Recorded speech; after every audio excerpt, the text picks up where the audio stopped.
Hey, yo yo yo, salut les turfeuses, salut les turfeurs, bienvenue pour un nouveau pronostic de Benoît Requin. Ok, place au pronostic du quintet du dimanche 5 avril, direction Paris-Longchamp pour le super handicap de réouverture, plat 1400 mètres, 20 partants, réunion 1, course 3, indice de confiance 1 sur 5.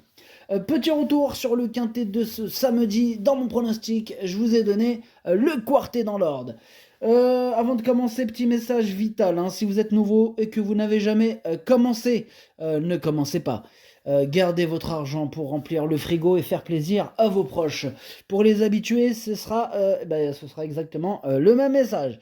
Du coup, pour ceux qui restent tout de même dans le combat, je vous ai mis en description le lien pour le bouton rejoindre. Niveau 1, sélection écrite. Niveau 2, pour ma stratégie. Ok, c'est parti, on commence le pronostic et on commence avec le numéro 1. Mise en boîte, le numéro 1, donc mise en boîte. Bon, ce numéro 1, moi je l'ai pas retenu. C'est un regret, c'est mon deuxième cheval de complément en cas de non partant. En même temps, il y a 20 partants, on peut pas tous les retenir, faut bien faire un choix. Bref, on passe au numéro 2, Bellano, et on écoute Gérald Mossé. Bellano est en très bonne condition et a très bien pris sa course de rentrée à Saint-Cloud, mais le 20 à la corde n'est vraiment pas l'idéal. J'espérais le voir courir à son top niveau dans cette épreuve, mais avec cette place dans les stalles, il va devoir donner un peu plus que ce qu'il a l'habitude de donner pour compenser, quoi. Ouais, il y aura un petit effort qui va peut-être payer à la fin, en tout cas, voilà, ce numéro 2. Du coup, je ne l'ai pas gardé si haut que ça, je l'ai gardé en toute fin de combinaison même, hein, plutôt bas. Même à la fin, quoi. Bref, on passe au numéro 3, Lancelot Gold, et on écoute Gérald Mossé. Lancelot Gold, il est bien placé à la corde, hein, et physiquement, il est dans un super état. Il reste sur une bonne course, hein, et arrive très bien pour cette épreuve. Il doit être très compétitif. Très compétitif, il est super chaud, Gérald Mossé avec Lancelot Gold. Moi, ce numéro 3, il me plaît beaucoup, hein, je l'ai gardé dans mon prono, et je l'ai mis sixième. On enchaîne avec le numéro 4, Fire Rebel. Ce numéro 4, je le raye. Donc on passe au numéro 5, Purple Lion. Et on écoute Francis-Henri Graffard. Purple Lion est en belle forme et 1400 mètres, c'est la bonne distance pour ce cheval. Sinon, il a gagné 4 de ses 5 dernières courses, hein, et a été pénalisé suite à sa nette victoire. Enfin, il a été. Pardon, je me suis mélangé. Il a été pénalisé. Donc, nous allons voir comment il se comporte dans ce lot-là, mais le cheval est bien. Ok, merci Francis-Henri Graffard. Écoutez, celui que je vois remporter le quintet, pour moi, c'est ce numéro 5, c'est lui mon préféré. Bon, évidemment, rien n'est gagné d'avance, hein, surtout avec 20 partants, mais voilà, c'est lui mon préféré.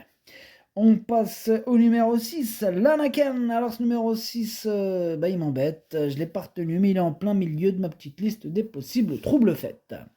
On passe au numéro 7, Ten Horns, et on écoute Patrice Cotier. Ten Horn, c'est un super cheval qui répond présent à chacune de ses sorties, peu importe la catégorie ou l'hippodrome. Cinquième de ce super handicap l'an passé, battu de très peu pour un meilleur classement, nous revenons à Paris-Longchamp avec de hautes ambitions. Avec un bon parcours, il faudra encore compter sur lui. Désolé, j'ai dû mettre pause. Donc, je disais, ce numéro 7, Ten Horns, fait partie de mes préférés. Je le vois bien batailler pour les toutes premières places et je l'ai mis troisième. On passe au numéro 8, Skylight Brochard.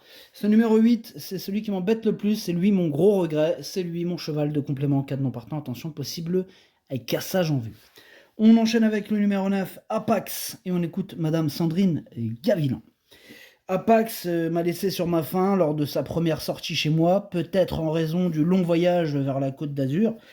Dernièrement, en jouant à domicile dans une belle course à condition, il a répondu présent et a montré sa bonne forme. Dimanche, il revient dans un quintet avec l'ambition de bien faire. Le parcours devrait lui convenir et j'espère le voir se mettre en évidence à ce niveau. J'espère aussi, en plus il pourrait avoir une petite cote sympathique, ce numéro 9, attention à lui. Faudra pas le sous-estimer. Avec un bon parcours, il pourrait pimenter ce quintet qui devrait déjà peut-être chanter. Donc voilà. Moi, ce numéro 9, je l'ai gardé en bout de combinaison. On enchaîne avec le numéro 10, Omicron. Alors ce numéro 10, je ne l'ai pas retenu, mais c'est lui le chef et le capitaine de ma petite liste des possibles casseurs de tickets repérés. Attention. On enchaîne avec le numéro 11, Jussiert Fall. Ce numéro 11, je ne l'ai pas retenu. Tout comme d'ailleurs le numéro 12, Marcus Aurelius. Ce numéro 12, lui aussi, je le raye. On passe au numéro 13, Glan Worth. Ce numéro 13, je ne l'ai pas retenu.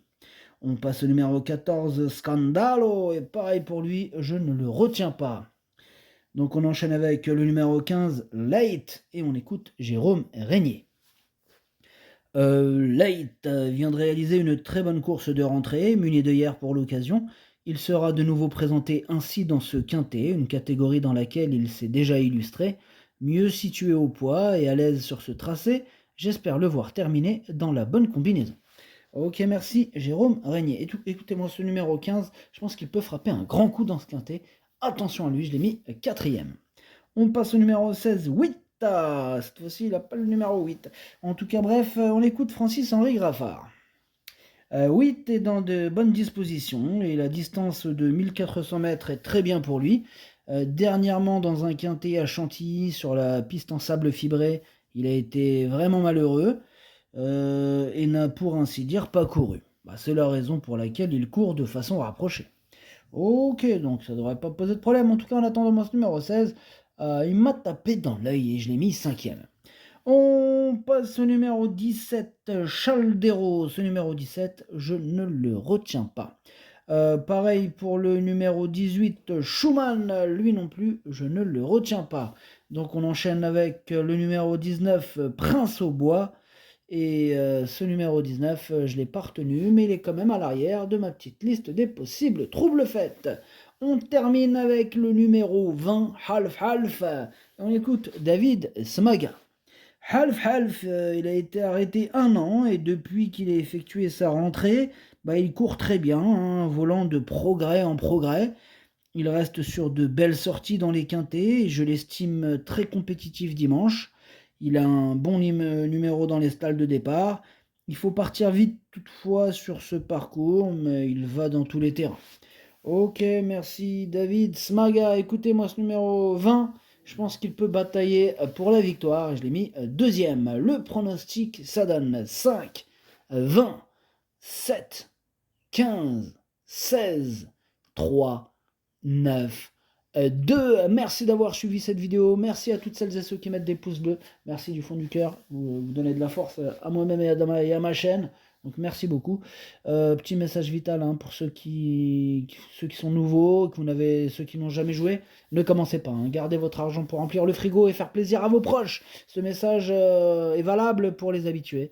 Maintenant, ceux qui veulent rester tout de même dans l'arène, dans le combat, je vous ai mis en description et même en commentaire épinglé d'ailleurs le lien pour le bouton rejoindre, niveau 1 pour ma sélection écrite et le niveau 2 pour ma stratégie.